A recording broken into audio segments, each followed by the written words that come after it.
পশ্চিমা নিষেধাজ্ঞায় কোণঠাসা হয়ে থাকা ইরানে চরম অর্থনৈতিক সংকট ও দ্রব্যমূল্যের ঊর্ধ্বগতির প্রতিবাদে চলমান বিক্ষোভ সহিংসতায় রূপ নিয়েছে।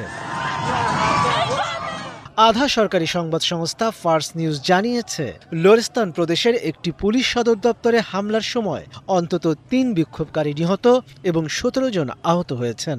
বিক্ষোভকারীরা সেখানে কয়েকটি পুলিশ ভ্যানে আগুন ধরিয়ে দেয়। এর আগে লোরদেগান, কুহুদাস্ত ও ইস্পাহান প্রদেশেও মৃত্যুর খবর পাওয়া গেছে। মানবাধিকার সংস্থা হেনগাও দাবি করেছে, নিরাপত্তা বাহিনীর গুলিতে বিক্ষোভকারীরা প্রাণ হারিয়েছেন। অন্যদিকে ইরানের বিপ্লবী গার্ডস বলেছে, কুহুদাস্তে বিক্ষোভকারীদের হামলায় তাদের আধা সামরিক বাহিনীর এক সদস্য নিহত হয়েছেন। গত রবিবার তেহরানের খোলা বাজারে মার্কিন ডলারের বিপরীতে ইরানের রিয়ালের মান রেকর্ড সর্বনিম্ন স্তরে পৌঁছায়। এরপরই বিক্ষোভ ও ধর্মঘট শুরু করেন নাগরিকরা। তেহরান সরকারের মুখপাত্র ফাতেমে মুহাজেরানি বলেছেন, সরকার ব্যবসায়ী ও বিভিন্ন ইউনিয়নের প্রতিনিধিদের সঙ্গে সরাসরি সংলাপে বসতে রাজি।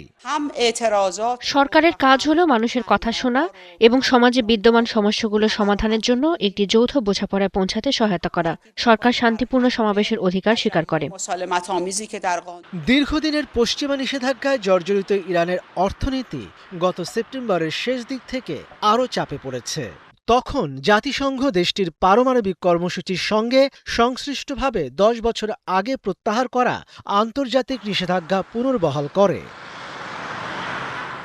মনিরুজ্জামান বাবু, ৭১।